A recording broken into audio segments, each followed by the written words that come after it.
आज मी हे 75 दिवे केलेले आहेत, कारण की वाढदिवसानिमित्त हे मी गिफ्ट पप्पांना देते। हे 75 दिवे हे मी स्वतः केलेले आहेत आणि ह्या ताटाला मी डेकोरेशन करते। ही खाण्याची पानं आहेत आणि हे पण मी 75 घेतलेत आणि त्याच्या खाली जरा बेस जाड ठेवला, कारण की आपण परातीमध्ये जेव्हा ते दिवे पेटवतो तर परात खाली काळी होते। सो पूर्ण माझं डेकोरेशन झालं, मी तुम्हाला दाखवते। आता मी सध्या हे डेकोरेशन करते। सो आता मी हे डेकोरेट करते।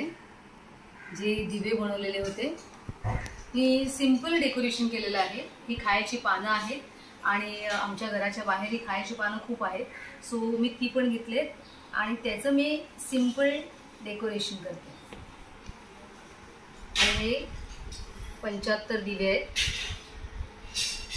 सो माझे दिवे कसे वाटले तुम्हाला?